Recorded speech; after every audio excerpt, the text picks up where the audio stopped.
नमस्कार दोस्तों, जय हिंद, वंदे मातरम। अपना सक्षम पॉइंट यूट्यूब चैनल पर एक बार फिर से आप सभी का हार्दिक स्वागत है। सर्वप्रथम तो आप सभी को दुर्गा अष्टमी की हार्दिक शुभकामनाएं। आज से हम एक न्यू क्लास और स्टार्ट करने जा रहे हैं। जो ये क्लासेस जो है ये स्पेशली स्कूल व्याख्याता जो फर्स्ट ग्रेड के अभ्यर्थी है इतिहास विषय से उनके लिए रहेगी। लेकिन इनके साथ ही इतिहास विषय से संबंधित सभी अभ्यर्थी इन क्लासों को देख सकते हैं, क्योंकि इनमें संपूर्ण भारतीय इतिहास, विश्व इतिहास और राजस्थान इतिहास के क्वेश्चन करवाए जाएंगे। इस क्लास में हम आपने थंबनेल में देख ही लिया होगा कि जो डॉक्टर गणपत सिंह राजपुरोहित सर है, असिस्टेंट प्रोफेसर इतिहास से, उन्होंने अभी पिछले साल अक्टूबर से लेके और इस साल 22 सितंबर तक एक टेस्ट सीरीज चलाई थी। जो इतिहास फर्स्ट ग्रेड के इतिहास के जो सेकंड प्रश्न पत्र है उसको लेकर थी।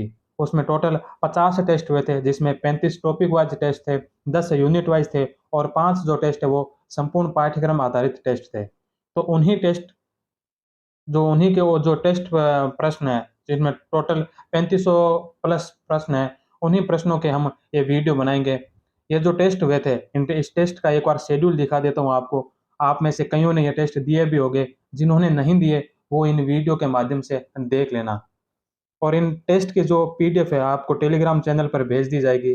टेस्ट की पीडीएफ जो बिना आंसर सिर्फ क्वेश्चन की जो पीडीएफ है वो जिस दिन जो प्रातः आपको 8-9 बजे भेज दी जाएगी और शाम को या 8 बजे वीडियो सॉल्यूशन करवाया जाएगा।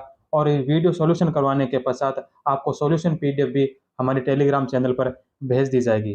तो इसमें जो स्टार्ट के जो 7 टेस्ट हुए थे वो थे प्राचीन भारतीय इतिहास से लेकर, जिसमें पहला टेस्ट है जिसमें पूर्व आद्य इतिहास, पाषाण युग, मध्य पाषाण युग, नव पाषाण युग और ताम्र पाषाण, इसके साथ सिंधु सभ्यता, हड़प्पा सभ्यता। दूसरा जो टेस्ट हुआ था वो था 22 अक्टूबर 2023 को, जिसमें प्राचीन भारत के इतिहास के स्रोत वैदिक युग हुआ था। तीसरे टेस्ट में महाजनपद काल, मगध का उदय जिसमें हर्यक वंश, शिशुनाग वंश और नंद वंश, इसके अलावा जैन और बौद्ध धर्म। चौथा टेस्ट जो मौर्य वंश और मौर्योत्तर काल। पांचवें टेस्ट में गुप्त युग और वर्धन युग। छठे टेस्ट में भारतीय संस्कृति का बाह्य विस्तार और मौर्योत्तर युग में समाज व अर्थव्यवस्था। सातवें टेस्ट में दक्कन दक्षिण भारत के जो राजवंश थे, जो सातवाहन, चालुक्य, पल्लव, चोल, राष्ट्रकूट, जो संगम युग था उससे संबंधित थे। आठवां जो टेस्ट है वो संपूर्ण प्राचीन भारतीय इतिहास का होगा। तो प्राचीन भारतीय इतिहास का संपूर्ण टेस्ट होगा, जिसमें 100 प्रश्न है और बाकी के जो स्टार्ट के 7 टेस्ट थे उनमें 50-50 प्रश्न है। इसके इसी तरह फिर 7 टेस्ट होंगे जो मध्यकालीन भारत के होंगे, जो यूनिट वाइज तो टॉपिक वाइज होंगे। पहला दिल्ली सल्तनत का है, दूसरा मध्यकालीन भारत का स्रोत और भक्ति आंदोलन का है, तीसरा और चौथा दोनों मुगल काल से है, पांचवा भी मुगल काल की प्रशासनिक व्यवस्था से है, छठा जो मराठा का है और सातवें में पूर्व मध्यकालीन जो राजपूत काल थे, पूर्व मध्यकालीन भारत का राजपूत काल का जो क्षेत्र था, अ, राजपूत काल था, उसे सामाजिक और सांस्कृतिक विकास से संबंधित क्वेश्चन है। इसी के साथ ही फिर जो एक टेस्ट होगा वो मेजर टेस्ट होगा जो संपूर्ण मध्यकाल का होगा। इसी प्रकार फिर आधुनिक काल के 7 टेस्ट होंगे जो टॉपिक वाइज है। फिर आधुनिक काल का एक मेजर टेस्ट है। इसके पश्चात विश्व इतिहास के 7 छोटे टेस्ट होंगे, जिनमें 50-50 क्वेश्चन है जो भी टॉपिक वाइज है। और इसके पश्चात है जो विश्व इतिहास का एक बड़ा टेस्ट होगा, जिसमें संपूर्ण विश्व इतिहास आएगा। विश्व इतिहास के पास पश्चात नंबर आता है राजस्थान का इतिहास एवं कला संस्कृति, जिसके 7 छोटे टेस्ट होंगे जो राजस्थान के इतिहास और कला संस्कृति से टॉपिक वाइज होंगे। इसके पश्चात राजस्थान का एक बड़ा टेस्ट हुआ था जो संपूर्ण राजस्थान इतिहास, कला, संस्कृति का था। इसके जो पश्चात है जो प्राचीन भारत का एक बड़ा टेस्ट हुआ। प्राचीन भारत के पश्चात एक मध्यकालीन भारत का एक और बड़ा टेस्ट हुआ। इसके पश्चात जो एक आधुनिक भारत का मेजर टेस्ट है। आधुनिक भारत के पश्चात आधुनिक विश्व इतिहास का एक मेजर टेस्ट है। और इसके पश्चात जो राजस्थान इतिहास एवं कला संस्कृति का एक मेजर टेस्ट। इसके पश्चात जो 5 टेस्ट होंगे वो हुए थे संपूर्ण पाठ्यक्रम में, जिसमें भारतीय इतिहास, विश्व इतिहास और राजस्थान इतिहास, कला व संस्कृति संपूर्ण थे, जो 25 अगस्त को, 1 सितंबर को, 8 सितंबर को, 15 सितंबर को, और जो अंतिम टेस्ट हुआ था वो अभी 22 सितंबर को हुआ था। तो इन्हीं टेस्टों का है जो हम सॉल्यूशन करेंगे इन वीडियो के माध्यम से। तो आप सभी ये वीडियो देखना ना भूलें। और हाँ, सर ने अभी टेस्ट सीरीज 2.0 भी लॉन्च कर दिया जो 10 नवंबर से स्टार्ट होगी। तो जिनको भी ज्वाइन करनी है वो सर का जो एप्लीकेशन है हिस्ट्री पॉइंट। हिस्ट्री पॉइंट नाम से सर का जो एप्लीकेशन है, आप उस एप्लीकेशन पर जाकर या फिर ये हेल्पलाइन नंबर दे रखे हैं, इन नंबरों से आप संपर्क करके वो टेस्ट सीरीज ज्वाइन कर सकते हैं, जो ऑफलाइन और ऑनलाइन दोनों अवेलेबल है। ऑफलाइन भी 4 अलग-अलग सेंटर पर होगी, जिसमें बाड़मेर है, सूरतगढ़ है, जयपुर है, और शायद एक सेंटर और होगा। 4 सेंटरों पर ऑफलाइन और ऑनलाइन सभी जगह उपलब्ध होगी। जो 10 नवंबर से स्टार्ट होगी, तो उन्हीं टेस्ट सीरीज के भी हम वीडियो, जो वीकली टेस्ट होगा, सप्ताह में 1 दिन टेस्ट होगा हर संडे को, तो उन टेस्टों के भी वीडियो हम हमारे इसी चैनल पर लेके आएँगे। तो आप तब तक जो टेस्ट सीरीज 2.0 शुरू होती है, तब तक हम जो टेस्ट सीरीज है 1.0 हुई थी, इनके सारे जो टेस्ट पेपर का सॉल्यूशन कर लेते हैं। तो करते हैं फिर आज की क्लास को शुरू। और आज का जो पहला टेस्ट है वो है प्राचीन भारत से संबंधित, और प्राचीन भारत का पहला टॉपिक होगा पूर्व व आद्य इतिहास, पाषाण, पूरा पाषाण युग, मध्य पाषाण, नव पाषाण, ताम्र पाषाण और इसके साथ सिंधु सभ्यता। इनसे संबंधित जो 50 क्वेश्चन है पहले टेस्ट के, वो जो हम आज अभी शुरू करते हैं। तो करते हैं आज के टेस्ट को शुरू। History point 2001 2001 test, 1 number test है ये। इसका पहला प्रश्न ये रहा आपके सामने। पहला प्रश्न है कि मध्य पाषाण काल के संबंध में निम्नलिखित में से कौन सा कथन गलत है। तो मध्य पाषाण से संबंधित यहाँ पर 4 कथन दे रखे हैं, इनमें से हमें बताना है कि कौन सा कथन है जो गलत है। पहला कथन है कि मध्य पाषाण उपकरणों की खोज सर्वप्रथम CL कार्लाइल ने 1867 में मिर्जापुर के मोहराना पहाड़ क्षेत्र में की थी, तो यह बात बिल्कुल सत्य है। दूसरा, मध्य पाषाण काल को माइक्रोलिथ काल कहा जाता है, तो यह बात भी सत्य है। तीसरा है कि बागोर मध्य पाषाण काल का प्रमुख स्थल है, जहां से पशुपालन के प्राचीनतम साक्ष्य मिलते हैं, तो यह बात भी सत्य है। इसमें असत्य कथन पूछा है। तो 4 नंबर है कि आदमगढ़ का संबंध उत्तर प्रदेश से है, जहां से बागोर के पश्चात मध्य पाषाण काल में पशुपालन के साक्ष्य प्राप्त हुए हैं। तो आदमगढ़ है जो उत्तर प्रदेश में नहीं है, बल्कि आदमगढ़ है जो मध्य प्रदेश में है। तो आदमगढ़ मध्य प्रदेश का है, न कि उत्तर प्रदेश का। तो 4 नंबर है जो इसका गलत होगा। तो 4 नंबर ऑप्शन इसका राइट आंसर है। आदमगढ़ वर्तमान मध्य प्रदेश के होशंगाबाद जिले में है, जिसकी खोज मनोरंजन घोष के द्वारा 1922 में की गई। तत्पश्चात 1924 ईस्वी में RV जोशी के द्वारा इसका उत्खनन किया गया। आदमगढ़ से बागोर के पश्चात सर्वाधिक प्राचीनतम पशुपालन के साक्ष्य मिले हैं। यहाँ से लगभग 25,000 के लगभग माइक्रोलिथ प्राप्त हुए हैं। नेक्स्ट क्वेश्चन है कि भीमबेटका से के संबंध में निम्नलिखित में से कौन सा कथन सत्य है। तो भीमबेटका से संबंधित यहाँ पर 3 कथन दे रखे हैं, तो इनमें से बताना है कि कौन सा कथन है जो सत्य है। सबसे पहला है कि भीमबेटका की खोज 1957 में श्री विष्णु श्रीधर वांकणकर महोदय के द्वारा की गई, तो ये सत्य है। दूसरा है कि भीमबेटका मध्य प्रदेश के रायसेन जिले में है, तो यह भी सत्य है। तीसरा है यहाँ से डिकनसोनिया जीवाश्म, क्वार्टजाइट के लघु पाषाण तथा शैल चित्रों के अवशेष मिले हैं, तो यह बात भी सत्य है। तो तीनों जो ऑप्शन है जो भीमबेटका से संबंधित सत्य कथन है, तो उपयुक्त सभी 4 नंबर ऑप्शन जो इसका राइट आंसर है होगा। भीमबेटका मध्य पाषाणकालीन स्थल अपनी चित्रकारी के लिए प्रसिद्ध है। यहाँ से मध्य पाषाण के उपकरणों के साथ मानव अंत्येष्टि के भी प्रमाण मिले हैं। नेक्स्ट 3 नंबर क्वेश्चन है कि निम्नलिखित में से किस स्थान पर प्रथम भारतीय पूरा पाषाण कलाकृति की खोज हुई थी। तो निम्न में से कौन सा स्थान है जहां से प्रथम भारतीय पूरा पाषाण कलाकृति की खोज हुई थी। तो वह स्थान है पल्लवरम। पल्लवरम जो मद्रास, वर्तमान जो मद्रास का क्षेत्र है, वहां मद्रास में आता है पल्लवरम। तो पल्लवरम से जो प्रथम भारतीय पूरा पाषाण कलाकृति की खोज हुई थी।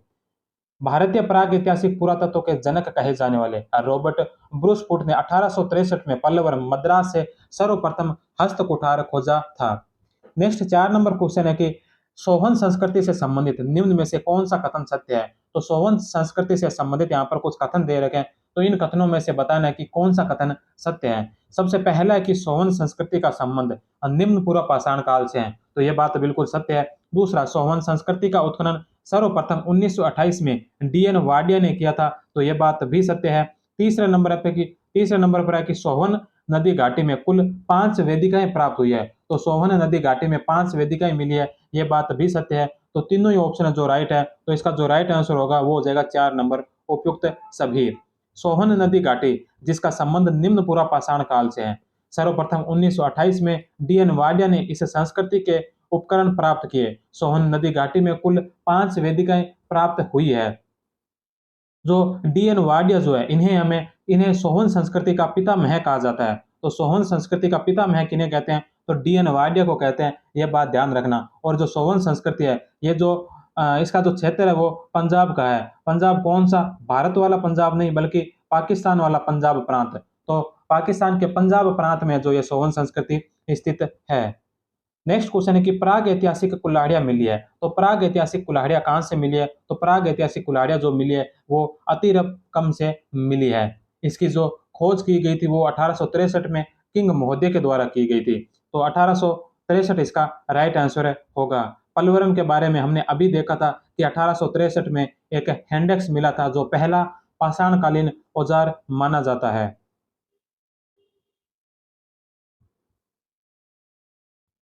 एसुलियन संस्कृति, हैंडेक्स संस्कृति, मद्रास संस्कृति के उपकरण 1864 में मद्रास के वदु वद मदुरई तथा अतिरपकम से प्रोफेसर किंग महोदय ने प्राप्त किए थे। नेक्स्ट 6 नंबर क्वेश्चन है कि विश्व की प्राचीनतम अस्थि निर्मित मातृ देवी की मूर्ति कहां से मिली है? तो विश्व के जो प्राचीनतम, अगर हम अस्थि निर्मित मातृ देवी की मूर्ति देखें तो वो मिली थी हमें लोहदा नाला से। लोहदा नाला जो स्थल है ये वर्तमान उत्तर प्रदेश में स्थित है। उच्च पुरा पाषाण काल से संबंधित बेलन घाटी के लोहदा नाला से विश्व की प्राचीनतम अस्थि निर्मित मातृ देवी मिली है। लोहदा नाला जो उत्तर प्रदेश का स्थित है। नेक्स्ट क्वेश्चन है कि निम्नलिखित में से असुमेलित कौन सा है? तो इसमें से हमें बताना है कि असुमेलित कौन सा है। सबसे पहला है कि बुद्धिहाल, बुद्धिहाल से राख के टीले के अवशेष मिले, तो यह बात सत्य है। दूसरा नंबर पर है बुर्ज होम, बुर्ज होम से मालिक के साथ कुत्तों के दफनाने के अवशेष मिले, तो यह भी सत्य है। तीसरा महदहा, महदा से बुच्चड़ खाने के साक्ष्य मिले हैं, यह भी सत्य है। और उतनूर, उतनूर से हाथी दांत की लटकन मिली है, तो हाथी दांत की लटकन है जो उतनूर से नहीं मिली बल्कि दमदमा से मिली है। तो हाथी दांत की लटकन कहां से मिली है? यह मिली हमें दमदमा से। उतनूर से हमें राख के ढेर मिले हैं, उतनूर से राख के ढेर प्राप्त हुए हैं, तो यह बात ध्यान रखना, राख के ढेर उतनूर से मिले हैं, लेकिन हाथी दांत की जो लटकन है ये हमें दमदमा से प्राप्त हुई है। एक कब्र से हाथी दांत की लटकन के साक्ष्य दमदमा से प्राप्त हुए हैं, तो हाथी दांत के दमदमा से मिले हैं। नेक्स्ट क्वेश्चन है कि नवपाषाण शब्द का पहली बार प्रयोग किसने किया? तो नवपाषाण शब्द का जो पहली बार प्रयोग किया था वो किया था जॉन लुबाक ने। 1864 में किया था। जॉन लुबाक ने एक पुस्तक लिखी थी, उस पुस्तक के अंदर सबसे पहले नवपाषाण शब्द का प्रयोग किया था। तो 2 नंबर ऑप्शन है जो इसका राइट आंसर होगा। जॉन लुबाक ने 1864 में प्री हिस्टोरिका इंडिया पुस्तक लिखी थी, जिसमें लुबाक ने सर्वप्रथम नवपाषाण काल शब्द दिए थे। तो जॉन लुबाक की पुस्तक कौन सी थी? Pre Historica India. और ये कब लिखी गई? तो ये लिखी गई थी 1864 के अंदर। नेक्स्ट क्वेश्चन है कि नवपाषाण काल से के संबंध में निम्नलिखित में से कौन सा कथन असत्य है? तो नवपाषाण काल से संबंधित यहाँ पर पूछा कि असत्य कथन कौन सा है? तो सबसे पहला है कि भारत में प्रथम नवपाषाण युग के उपकरण 1842 में कर्नाटक के मैसूर में लिंगसुगुर में ले मैसूरिया ने खोजे थे, तो यह बात सत्य है। दूसरा, लहुरा देर संत कबीर नगर से सर्वप्रथम भारत में चावल उत्पादन के साक्ष्य मिले, तो यह भी सत्य है। कलात पठार जो वर्तमान में हिमाचल प्रदेश में है, तो कलात पठार जो हिमाचल प्रदेश में नहीं बल्कि वर्तमान में ये पाकिस्तान में स्थित है, यहाँ नवपाषाण काल मृद भांड मिले, यह बात तो सत्य है, लेकिन ये हिमाचल प्रदेश में नहीं बल्कि पाकिस्तान में है। तो 3 नंबर जो इसका गलत हो जाएगा। और चौथा है कि कश्मीर के बुर्ज होम गुफकराल से नवपाषाण स्तर के आवासीय क्षेत्र में बनाए गए गड्ढों की प्राप्ति हुई है, तो यह भी सत्य है। तो इसमें पूछा है कि कौन सा गलत है, इसमें असत्य कथन पूछा गया, तो असत्य कथन 3 नंबर होगा जो इसका राइट आंसर है। कलात पठार पाकिस्तान में है, तो यह ध्यान रखना, कलात पठार जो पाकिस्तान का क्षेत्र है। नेक्स्ट क्वेश्चन है कि निम्नलिखित में से सत्य कथन कौन सा है? तो यहाँ पर जो 4 कथन दे रखे हैं इनमें से हमें बताना है कि कौन सा कथन सत्य है। सबसे पहला है कि बोरी जो महाराष्ट्र में नामक स्थान से निम्न पूरा पाषाण काल की प्राचीनतम तिथि प्राप्त हुई है, तो यह बात सत्य है। मृत व्यक्तियों को दफनाने की प्रक्रिया मध्य पाषाण काल में प्रारंभ हुई थी, यह बात भी सत्य है। तीसरे नंबर पर है कि मध्य पूरा पाषाण काल को फलक संस्कृति नाम एच डी सांकलिया द्वारा दिया गया, यह बात भी सत्य है। तो ये तीनों ही ऑप्शन राइट है। तो उपयुक्त सभी 4 नंबर ऑप्शन है जो इसका राइट आंसर होगा। फलक संस्कृति जो ये नाम है एच डी सांकलिया के द्वारा दिया गया है, इस बात को आप ध्यान में रखना। नेक्स्ट क्वेश्चन है कि महदा जो मध्य पाषाण काल का प्रमुख स्थल है, यह वर्तमान में किस राज्य में है? तो महदा कौन से राज्य में है? तो महदा जो है ये उत्तर प्रदेश में है। 3 नंबर ऑप्शन जो इसका राइट आंसर होगा। महदा जो मध्य पाषाण काल का स्थल है, यह वर्तमान उत्तर प्रदेश में अवस्थित है। यहाँ से बुच्चड़खाना, 35 गर्त चूल्हे, 2 कब्रों से स्त्री पुरुषों को साथ-साथ दफनाने के साक्ष्य, अंगूठी, कुल 28 कब्रें, 30 व्यक्तियों को जिनमें दफनाया गया है। इनमें से 13 कंकाल में कुंडल और माला जो सींग निर्मित है, सींग से बना बाण, कछुए की खोपड़ी यहीं से मिली है।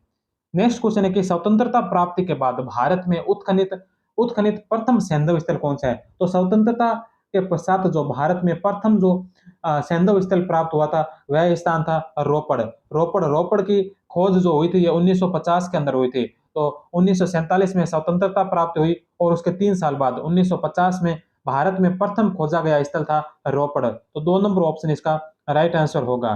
रोपड़ जो पंजाब में सतलज नदी के तट पर स्थित है, जिसकी खोज 1950 में बीबी लाल ने की तथा इसका उत्खनन यज्ञदत्त शर्मा ने 1953 में किया था। रोपड़ से मानव की कब्र के साथ कुत्ते दफनाए जाने के अवशेष मिले हैं।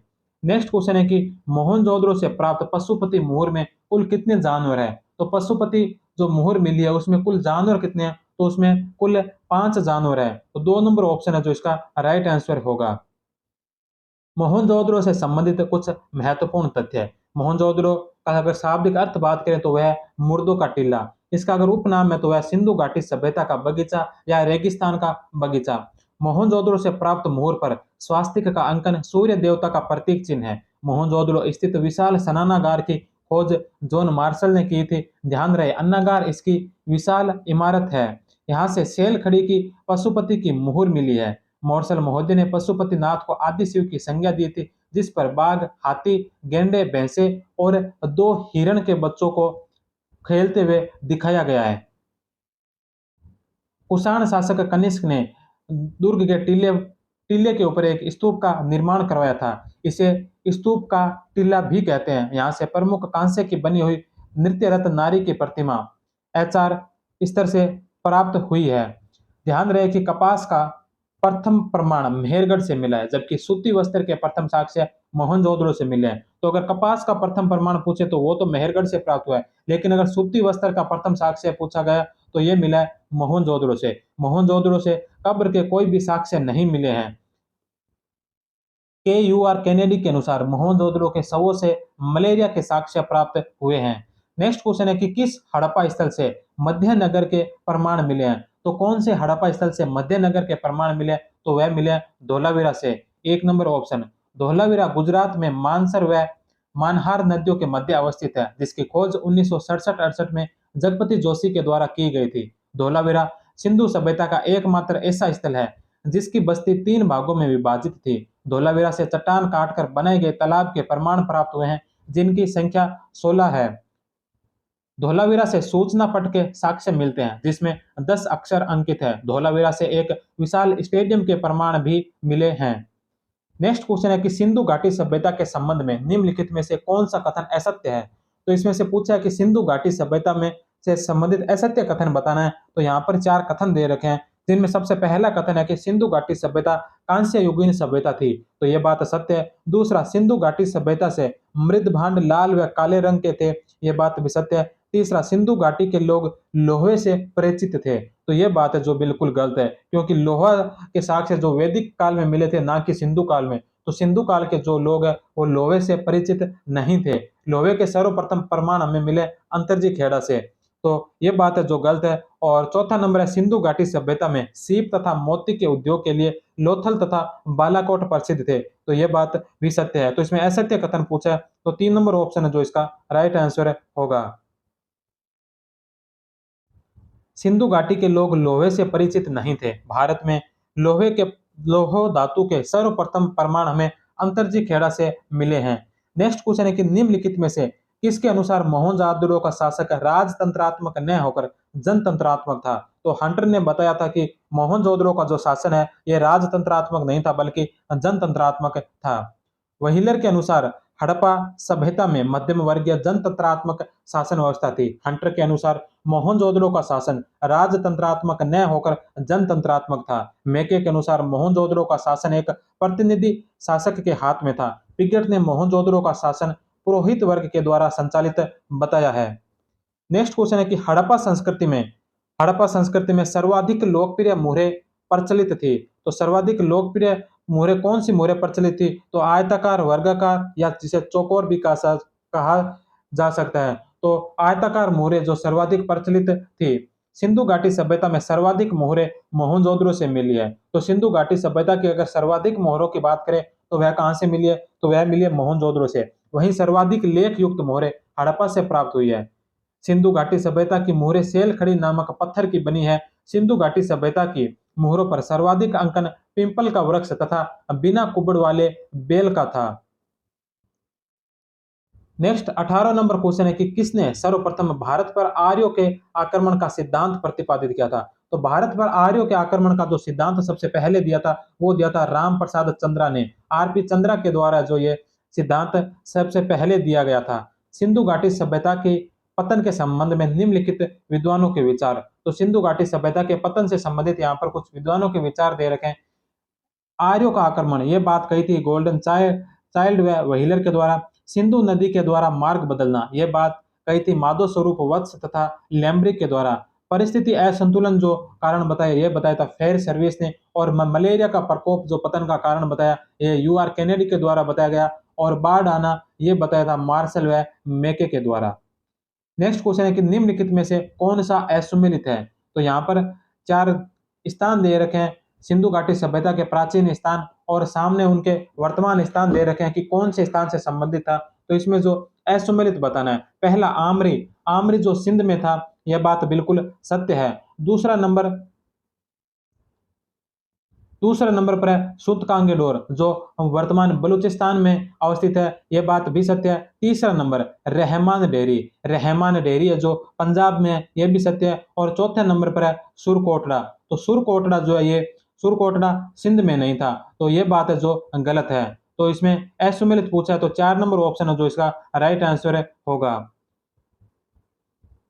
सिंधु घाटी सभ्यता के प्रमुख पुरास्थल तथा उनके क्षेत्र। बलूचिस्तान की अगर बात करें तो बलूचिस्तान में प्रमुख जो क्षेत्र मिले हैं उनमें है सुतकांगेडोर, सुतकाहको, बालाकोट, डाबरकोट, राना गोंडई, कुल्ली तथा कवेटा घाटी। अगर सिंध क्षेत्र की बात करें तो सिंध से हमें मिले हैं मोहनजोदड़ो, चनहुदड़ो, कोट दीजी, आमरी, अली मुराद। पंजाब से रहमान डेरी, डेरा इस्माइल खान, जलीलपुर, गुमला और हड़प्पा। नेक्स्ट क्वेश्चन है कि हड़प्पा स्थलों में व्यापक रूप से अनाज का पाया जाना मुख्य रूप से यह इंगित करता है। तो मुख्य रूप से क्या इंगित करता है कि हड़प्पा वासी अपने खेतों में बीजों की छिटका बुआई करते थे। हड़प्पा वासी अपने खेतों में हल चलाते थे। हड़प्पा स्थलों में कृषि का व्यापक प्रचलन था। तो हड़प्पा स्थलों पर जो व्यापक अनाज पाया जाता है यह मुख्य इंगित करता है कि हड़प्पा स्थलों में कृषि का व्यापक प्रचलन था। तो 3 नंबर ऑप्शन है जो इसका राइट आंसर होगा। हड़प्पा सभ्यता मुख्य रूप से व्यापार प्रधान थी किंतु अर्थव्यवस्था का मुख्य आधार कृषि था। सिंधु घाटी सभ्यता में कालीबंगा से जुते हुए खेत के अवशेष मिले हैं। बनावली से खिलौनों के रूप में हल की आकृति मिली है। सोर्त गोई से नहरों के अवशेष मिले हैं। बलूचिस्तान से गवरबंद यानी बाहंद के अवशेष मिले हैं। नेक्स्ट 21 नंबर क्वेश्चन है कि सिंधु घाटी सभ्यता के स्थल राखी गढ़ी के संबंध में निम्नलिखित में से कौन सा कथन गलत है? तो जो राखी गढ़ी से संबंधित यहाँ पर कुछ कथन दे रखे हैं जिनमें से हमें बताना है कि कौन सा कथन है जो गलत कथन है। पहला है कि राखी गढ़ी सिंधु घाटी सभ्यता का भारत में सबसे बड़ा नगर है। तो यह बात बिल्कुल सही है कि राखी गढ़ी है जो सिंधु घाटी सभ्यता का भारत में सबसे बड़ा नगर है। दूसरे नंबर पर है कि राखी गढ़ी सभ्यता की खोज सूरज भान ने की थी। तो यह भी सत्य है। इसका प्रथम उत्खनन अमरेंद्र नाथ ने तथा दूसरा उत्खनन वसंत सिंधे ने किया था। तीसरे नंबर पर है कि राखी गढ़ी से अग्नि वेदिकाएं मिली है। तो यह बात भी सत्य है। चौथे नंबर पे राखी गढ़ी पंजाब में सतलज नदी के किनारे अवस्थित था। तो राखी गढ़ी जो पंजाब में नहीं बल्कि राखी गढ़ी हरियाणा में अवस्थित था। तो 4 नंबर जो गलत है तो इसमें गलत कथन पूछा तो 4 नंबर इसका राइट आंसर होगा। राखी गढ़ी हरियाणा के हिसार जिले में है। तो राखी गढ़ी हरियाणा का जो हिसार जिला है इसमें अवस्थित है। यह सिंधु घाटी सभ्यता का भारत में सबसे बड़ा नगर है। नेक्स्ट क्वेश्चन है कि सैंधवकालीन स्थल चनहुदड़ो के संबंध में निम्नलिखित कथनों पर विचार कीजिए। तो चनहुदड़ो से संबंधित यहाँ पर कुछ कथन दे रखे हैं। इनमें से बताना है कि उपयुक्त में से कौन से कथन सत्य है। तो यहाँ पर जो 4 कथन दे रखे हैं इनमें से बताना है कौन कौन से कथन सत्य है। पहला कि चनहुदड़ो का उत्खनन कार्य मेके के द्वारा किया गया था। यह बात बिल्कुल सत्य है। यह स्थल पाकिस्तान के बलूचिस्तान में अवस्थित है। तो यह पाकिस्तान के बलूचिस्तान में नहीं बल्कि पाकिस्तान के सिंध प्रांत में अवस्थित है। तो दूसरा नंबर गलत है। तीसरा, यहीं से मनका बनाने का कारखाना प्राप्त हुआ है, तो यहाँ से मनका बनाने का कारखाना प्राप्त हुआ है, यह सत्य है। यह एक ऐसा नगर था जो पूर्णतः दुर्गीकृत था, तो यह बात भी गलत है, क्योंकि यहाँ पर दुर्ग का कोई अस्तित्व ही नहीं मिलता है। तो चौथा भी गलत है। तो इसमें पूछा कि कौन सा कथन सत्य है, तो 1 नंबर और 3 नंबर है जो इसका राइट होगा। 1 और 3,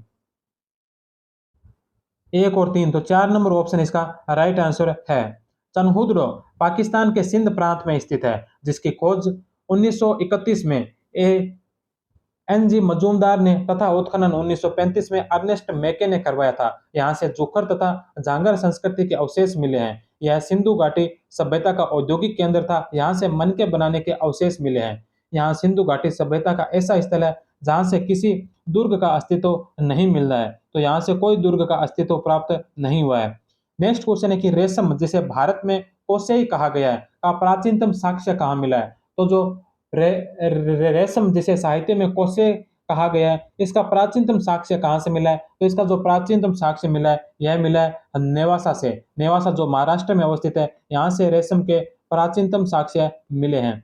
नेवासा महाराष्ट्र में परवरा नदी के तट पर प्रमुख ताम्र पाषाणकालीन स्थल है। इस स्थल की खोज M.N. देशपांडे ने की तथा उत्खनन H.D. सांकलिया ने किया था। नेवासा से पटसन तथा मोटे रेशम के धागे के साक्ष्य प्राप्त हुए हैं। नेक्स्ट क्वेश्चन है कि कायथा संस्कृति के अवशेष किस राज्य में पाए जाते हैं। तो कायथा संस्कृति के जो अवशेष है ये हमें उत्तर प्रदेश से प्राप्त हुए हैं। कायथा उज्जैन में छोटी काली सिंध नदी पर स्थित है, जिसका उत्खनन 1965-66 में V.S. वांकणकर ने किया था। कायथा प्राचीनतम ताम्र पाषाणिक संस्कृति है। यहाँ से तांबे के 29 कंगन तथा 2 विशेष प्रकार की कुल्हाड़ियां प्राप्त हुई है। नेक्स्ट 25 नंबर क्वेश्चन है कि निम्नलिखित में से जोरवे संस्कृति का सबसे बड़ा पूरा स्थल कौन सा है। तो इनमें से जोरवे संस्कृति का सबसे बड़ा पूरा स्थल की अगर बात की जाए तो वह है देमाबाद, जो महाराष्ट्र में है। जोरवे संस्कृति महाराष्ट्र की ही संस्कृति है। तो जोरवे स्थलों में देमाबाद गोदावरी नदी घाटी में स्थित है। इस संस्कृति की खोज 1958 में वीपी बोपार्डिकर ने की थी। यहाँ से कांस्य का रथ मिला है, जिसमें 2 बैल जुते हुए हैं तथा एक नग्न मानव आकृति से चला रही है, प्राप्त हुआ है। यहाँ से बच्चों में होने वाले स्कर्वी रोग का पता चला है। तो इस स्कर्वी रोग कहाँ पे मिला है, तो स्कर्वी रोग जो देमाबाद जो जोरवे संस्कृति का केंद्र है। नेक्स्ट क्वेश्चन है कि निम्नलिखित में से कौन सा जोरवे संस्कृति का स्थल नहीं है। तो इनमें से कौन सा है जो जोरवे संस्कृति का स्थल नहीं है। तो नेवासा जो जोरवे संस्कृति का है, चंदोली भी नौरवे संस्कृति का है, इनाम गांव भी जो नौरवे संस्कृति का है, लेकिन नवदा टोली है जो जोरवे संस्कृति का नहीं बल्कि मालवा संस्कृति का स्थल है। तो नवदा टोली है जो मालवा संस्कृति का स्थल है, न कि जोरवे संस्कृति का। तो 4 नंबर ऑप्शन है जो इसका राइट आंसर होगा। नवदा टोली मध्य प्रदेश में नर्मदा नदी के किनारे मालवा संस्कृति का प्रतिनिधि स्थल है, जिसका उत्खनन H.D. सांकलिया ने किया था। यहाँ से चित्रित काले व लाल रंग के मृदभांड मिले हैं। नेक्स्ट क्वेश्चन है कि किस नवपाषाण कालीन स्थल से सोने के कान की बलियां यानी कि जो कान की लटकन होती है वो प्राप्त हुई है। तो वह मिली है सेलबलगिरी से। तो सेलबलगिरी से जो कान की लटकनें प्राप्त हुई है।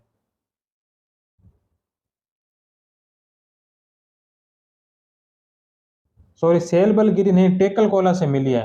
और 3 नंबर ऑप्शन है टेकल कोटा से जो कान की लटकनें प्राप्त हुई है। सेलबलगिरी नहीं है, टेकल कोटा 3 नंबर ऑप्शन है जो इसका राइट आंसर होगा।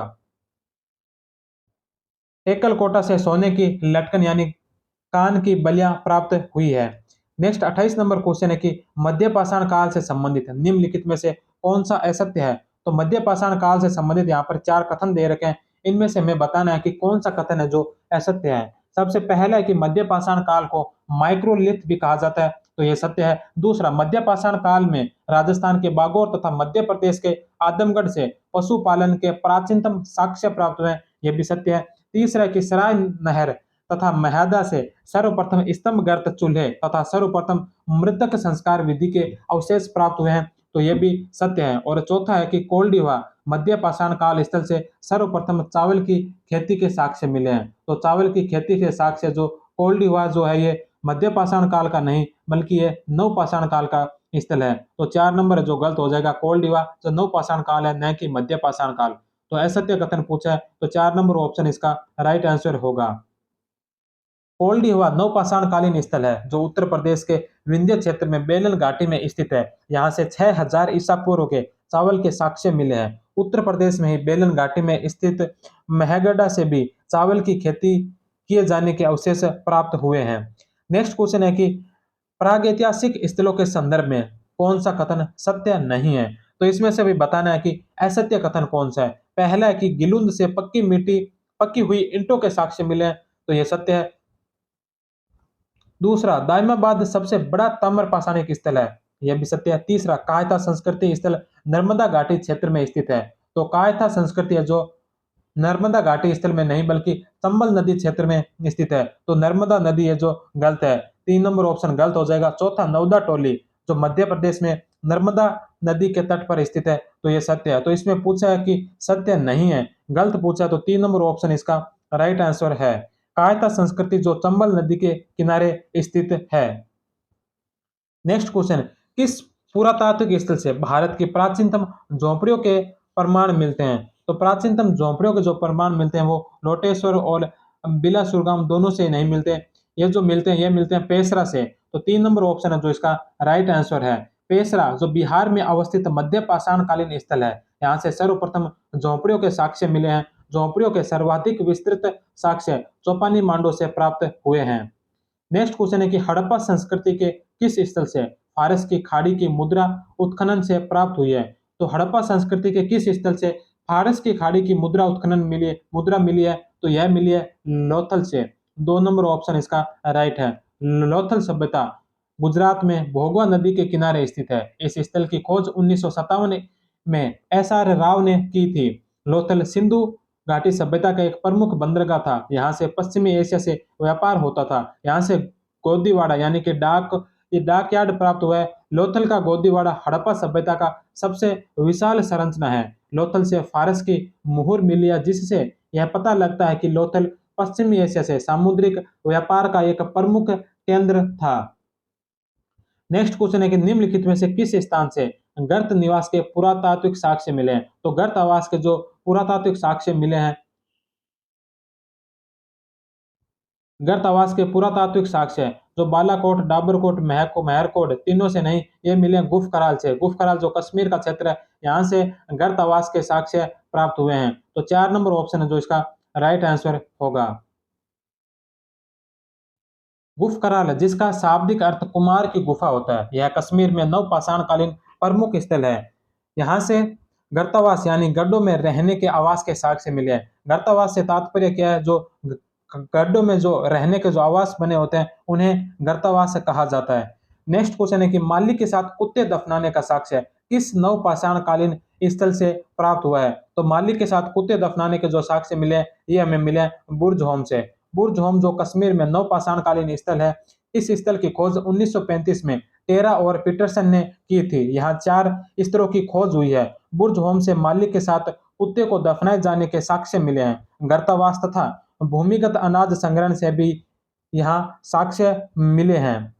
नेक्स्ट 34 नंबर क्वेश्चन है कि बेलन घाटी के संदर्भ में सत्य कथन कौन सा है। तो बेलन घाटी से संबंधित यहाँ पर सत्य कथन पूछा है कि कौन सा है जो सत्य कथन है। सबसे पहला है कि कोल्डीहुआ से नवपाषाणकालीन, ताम्रपाषाणकालीन तथा लोहकालीन के साक्ष्य मिले हैं। यहीं से धान की खेती किए जाने के साक्ष्य भी मिले हैं, तो यह बात सत्य है। दूसरा नंबर ऑप्शन है कि विश्व की प्राचीनतम अस्थि निर्मित मातृ देवी की प्रतिमा बेलन घाटी के लोहदा नाला से मिला है, जो वर्तमान समय में कौशाम्बी में संप्रति संग्रहालय में है। ये बात भी सत्य है।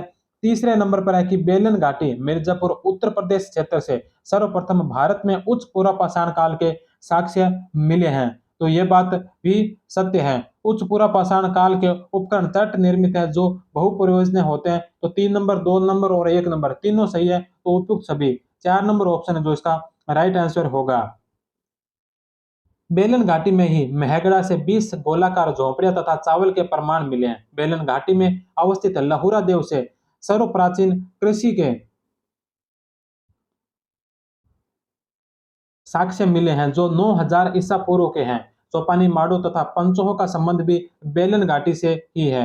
नेक्स्ट क्वेश्चन है कि हड्डी निर्मित सर्वाधिक औजार कहां से मिले हैं। तो हड्डी निर्मित अगर सर्वाधिक औजारों की बात की जाए तो यह मिले चिरांद से। चिरांद जो बिहार में अवस्थित है, तो चिरांद से जो हड्डी निर्मित सर्वाधिक औजार प्राप्त हुए हैं। चिरांद बिहार के सारण जिले में है। 1962 में इस स्थल की खोज वी.के. सिन्हा ने की थी। यहाँ से मृण मूर्तियां प्रमुख रूप से मिली है। चिरांद से हड्डियों के औजार भी प्राप्त हुए हैं। नेक्स्ट क्वेश्चन है कि कौन सा नवपाषाणकालीन स्थल कर्नाटक में स्थित नहीं है? तो इसमें से कौन सा स्थल है जो कर्नाटक में स्थित नहीं है? तो बुद्धिहाल, हलूर और वाटगल, ये तीनों जो कर्नाटक में स्थित है। तो कौन सा कर्नाटक में नहीं है? तो उतनूर है जो कर्नाटक में नहीं है। तो कर्नाटक में नहीं पूछा है, 4 नंबर ऑप्शन इसका राइट होगा। हल्लूर जो कर्नाटक में स्थित, यह नवपाषाण काल तथा महापाषाण काल के मध्य संक्रमण का क्षेत्र था। वाटगल यहाँ से कसौली सुपारी के साक्ष्य मिले हैं। बुद्धिहाल यहाँ से राख के टीले के अवशेष प्राप्त हुए हैं। नेक्स्ट क्वेश्चन है कि भारत में सर्वप्रथम मानव खोपड़ी का जीवाश्म कहाँ मिला? तो मानव खोपड़ी का जो जीवाश्म है यह हथनोरा से प्राप्त हुआ था। तो 3 नंबर ऑप्शन है जो इसका राइट आंसर होगा। यह निम्न पूर्व पाषाण काल का स्थल है। यह मध्य प्रदेश के होशंगाबाद जिले में अवस्थित है तथा जहां 1982 में अरुण सोनेकिया ने उत्खनन किया तथा यहां से मानव का कपाल मिला है जो होमो इरेक्टस श्रेणी का माना गया है। नेक्स्ट 38 नंबर क्वेश्चन है कि डीडवाना, जायल, सिंगी तालाब तथा अमरपुरा का संबंध किससे है? तो डीडवाना, जायल, सिंगी तालाब और अमरपुरा, ये जो स्थल है ये सारे स्थल राजस्थान में स्थित स्थल है। इनका अगर संबंध पूछा जाए तो ये सारे निम्न पूर्व पाषाण काल से संबंधित है। तो 1 नंबर ऑप्शन इसका राइट आंसर होगा। राजस्थान के जायल, सिंगी तालाब, अमरपुरा, डीडवाना का संबंध निम्न पूर्व पाषाण काल से है। नेक्स्ट क्वेश्चन है कि प्राग ऐतिहासिक पुरातत्व का जनक किसे माना गया है? तो प्राग ऐतिहासिक पुरातत्व का जो जनक माना जाता है वो माना जाता है रॉबर्ट ब्रूस फूट को। तो 4 नंबर ऑप्शन इसका राइट आंसर है। पुरातत्व विभाग के जनक कनिंघम थे। प्राग ऐतिहासिक पुरातत्व के जनक रॉबर्ट ब्रूस फूट थे, क्योंकि इन्होंने ही पलवरम से पहली बार पुरातत्व सामग्री की खोज की थी। ये एक भूगर्भ शास्त्री थे। नेक्स्ट क्वेश्चन है कि निम्नलिखित में से कौन सा स्थल मद्रास संस्कृति का अंग नहीं है? तो कौन सा स्थल है जो मद्रास संस्कृति का अंग नहीं है? तो वद मदुरई, अतिरंपकम और पलवरम, ये तीनों मद्रास संस्कृति के स्थल है। लेकिन पेशरा पेशरा जो ये मद्रास संस्कृति का नहीं है। तो 4 नंबर ऑप्शन जो इसका राइट आंसर होगा। मद्रास संस्कृति को हैंडेस संस्कृति या एसुलियन संस्कृति भी कहा जाता है। इसके प्रमुख स्थलों में वद मदुरई, अतिरपकम तथा पल्लवरम है। वद मदुरई यह कार्टेल नदी के किनारे ब्रूस फूट के द्वारा खोजा गया स्थल है। अतिरपकम जो कार्टलियर नदी के किनारे 1863 में किंग महोदय के द्वारा खोजा गया था। और पल्लवरम जो ये रॉबर्ट ब्रूस फूट द्वारा पल्लवरम नामक पूरा स्थल से खोजा गया था। नेक्स्ट क्वेश्चन है कि पूरा पाषाणकालीन कौन सा केंद्र औजार बनाने का अत्यंत महत्वपूर्ण केंद्र था? तो औजार बनाने का अत्यंत महत्वपूर्ण केंद्र की अगर बात की जाए तो वह था इसामपुर। 3 नंबर ऑप्शन जो इसका राइट आंसर है। इसामपुर पूरा पाषाणकालीन स्थल कर्नाटक के गुलबर्गा जिले में होसंगी नदी के ऊपरी क्षेत्र में अवस्थित है। यहाँ 1983 में उत्खनन किया गया। यहाँ पत्थर के औजार प्राप्त हुए। यहाँ औजार निर्माण केंद्र का अनुमान लगाया जाता है। नेक्स्ट क्वेश्चन है कि फलक संस्कृति से क्या अभिप्राय है? तो फलक संस्कृति किस काल को कहा जाता है? किस काल से संबंध है फलक संस्कृति का? तो फलक संस्कृति है जो मध्य पूरा पाषाण काल। 3 नंबर ऑप्शन जो इसका राइट आंसर है। नेक्स्ट क्वेश्चन, व्याख्या। मध्य पूरा पाषाण काल को फलक संस्कृति एच.डी. सांकलिया ने कहा था। मध्य पूरा पाषाण काल को कुर्चनी वैदिक संस्कृति तथा मुस्तूरियन संस्कृति भी कहा जाता है। नेक्स्ट क्वेश्चन है कि किस काल के अंतिम संस्कृति को मैगदेलियन संस्कृति कहा जाता है? तो उच्च पूरा पाषाण काल। उच्च पूरा पाषाण काल की संस्कृति को मैगदेलियन संस्कृति कहा जाता है। उच्च पूरा पाषाण काल को ब्लेड ब्यूरिन, मैगदेलियन संस्कृति या चाकू संस्कृति भी कहा जाता है। इस काल में तेज धारदार प्रकार के उपकरण प्राप्त हुए थे जो चट, जेस्पर या फ्लिंट से बनाए जाते थे। नेक्स्ट क्वेश्चन है कि हड़प्पा सभ्यता में लाजवर्द मणि का आयात किस क्षेत्र से किया जाता था? तो हड़प्पा में जो लाजवर्द मणि का जो आयात किया जाता था ये किया जाता था बदख्शां क्षेत्र से। तो 4 नंबर ऑप्शन जो इसका राइट आंसर होगा। सिंधु घाटी सभ्यता में व्यापारिक संबंधों के प्रमाण भी मिलते हैं, जिसमें लाजवर्द मणि का आयात अफगानिस्तान के बद बदशाह इस क्षेत्र से होता था। नेक्स्ट क्वेश्चन है 45 नंबर क्वेश्चन है कि मोहनजोदड़ो से प्राप्त एक नृत्यरत नर्तकी की नग्न प्रतिमा उनकी मूर्ति कला का सर्वश्रेष्ठ नमूना है। यह किस धातु या किस मिश्र धातु का बना हुआ था? तो यह जो बनी हुई थी यह कांस्य मूर्ति थी, कांस्य की नर्तकी मूर्ति मिली है। तो एक नंबर ऑप्शन इसका राइट आंसर है। सिंधु घाटी सभ्यता में धातु निर्मित मूर्तियों में सर्वाधिक उल्लेखनीय मोहनजोदड़ो से प्राप्त नर्तकी की मूर्ति है। नेक्स्ट क्वेश्चन है कि मांडा जो सिंधु घाटी सभ्यता में भारत के सबसे उत्तरी छोर पर अवस्थित है, यह किस नदी पर स्थित है? तो यह चिनाब नदी पर स्थित है। 3 नंबर ऑप्शन। सिंधु घाटी सभ्यता का सबसे उत्तरी स्थल मांडा जम्मू कश्मीर में चिनाब नदी घाटी पर स्थित है। सिंधु घाटी सभ्यता का सबसे पश्चिमी स्थल सूतकांगे डोर है। सिंधु घाटी सभ्यता का सबसे दक्षिणी छोर देमाबाद, वही सबसे पूर्वी छोर अगर बात की जाए तो उत्तर प्रदेश का आलमगीरपुर स्थल है। नेक्स्ट क्वेश्चन है कि सिंधु घाटी सभ्यता का कौन सा पूरा स्थल है जहां दुर्ग तथा नीचे का नगर दोनों अलग अलग प्राचीर से घिरे हुए हैं? तो जो अलग अलग प्राचीर से घिरे हुए जो स्थल है वो है कालीबंगा। कालीबंगा में जो दोनों क्षेत्र है, दुर्ग जो ऊपरी क्षेत्र और निचला जो नगर क्षेत्र है, दोनों की प्राचीर सुरक्षा प्राचीर है जो अलग अलग है। कालीबंगा में दुर्ग और नगर क्षेत्र अलग अलग रक्षा प्राचीर से घिरे हुए हैं। धोलावीरा नगर 3 भागों में विभाजित था, वहीं चनहूद्रो से किसी भी नगर का अस्तित्व नहीं मिलता है। तो ये बात महत्वपूर्ण है, ध्यान रखना कि कालीबंगा का दुर्ग है और नगर दोनों अलग अलग प्राचीर से घिरे हुए थे। धोलावीरा नगर जो 3 भागों में विभाजित है, वहीं चनहूद्रो से किसी भी दुर्ग के अस्तित्व का प्रमाण नहीं मिला। नेक्स्ट क्वेश्चन है कि घोड़े की हड्डियां कहां से प्राप्त हुई है? तो घोड़े की जो हड्डियां हमें प्राप्त हुई है ये मिली है सुरकोटड़ा से। तो सुरकोटड़ा से हमें घोड़े की हड्डियां प्राप्त हुई है। प्रारंभ में यह माना जाता था कि सिंधु घाटी सभ्यता के लोग घोड़े से परिचित नहीं थे और यह आर्यों का प्रिय पशु हुआ करता था, लेकिन धीरे धीरे खोज में सुरकोटड़ा से घोड़े की हड्डियों के अवशेष मिले हैं। घोड़े की मृण मूर्ति लोथल से मिली है तथा राणा गोंडई से घोड़े के दांत प्राप्त हुए हैं। नेक्स्ट क्वेश्चन है कि ऐतिहासिक काल में निम्नलिखित में से कौन सा स्थल ताम्रवर्ती नाम से प्रसिद्ध है? तो कौन सा स्थल है जो ताम्रवर्ती नाम से प्रसिद्ध है? तो वह है आहड़। 3 नंबर ऑप्शन इसका राइट आंसर है। आहड़ जो उदयपुर जिले में आयड़ नदी के किनारे विकसित हुई थी, इसे ताम्रवर्ती नगरी, धूलकोट तथा बनास संस्कृति के नाम से भी जाना जाता है। आहड़ सभ्यता का उत्खनन सर्वप्रथम 1953 में अक्षय कीर्ति व्यास के नेतृत्व में हुआ था। बाद में 1956 ईस्वी में रतन चंद्र अग्रवाल द्वारा सीमित उत्खनन किया गया और 1961-62 में एच.डी. सांकलिया के द्वारा वृहद स्तर पर उत्खनन किया गया था। नेक्स्ट क्वेश्चन और आज के इस पहले टेस्ट का लास्ट क्वेश्चन है 50 नंबर क्वेश्चन। मिट्टी के बने हल का सुरक्षित प्रारूप कहां से प्राप्त हुआ है? तो मिट्टी के बने हल के सुरक्षित प्रारूप अगर बात की जाए तो यह मिला बनावली से। सिंधु घाटी सभ्यता में मिट्टी के बने हल का सुरक्षित प्रारूप बनावली सभ्यता से तथा मोहनजोदड़ो से मिट्टी के बने हल का खंडित प्रारूप प्राप्त हुआ है। तो अगर सुरक्षित प्रारूप की बात की जाए तो बनावली से और खंडित प्रारूप की बात की जाए तो यह मिला है मोहनजोदड़ो से। तो इसी के साथ ही इन 50 क्वेश्चनों के साथ आज की क्लास और आज का पहला टेस्ट यहीं पर समाप्त होता है। इसके पश्चात कल हम दूसरा टेस्ट शुरू करेंगे। दूसरा टेस्ट जिसमें प्राचीन भारत के स्रोत, जिसमें साहित्यिक, पुरातात्विक और विदेशी यात्रियों के लेख, वैदिक युग जिनमें वैदिक साहित्य, राजनीति, सामाजिक, अर्थव्यवस्था, धर्म और दर्शन, अनुष्ठान, इससे संबंधित कल का सेकंड टेस्ट होगा। तो आप कल की क्लास देखना भी ना भूलें। तब तक आपका बहुत बहुत धन्यवाद। जय हिंद, वंदे मातरम।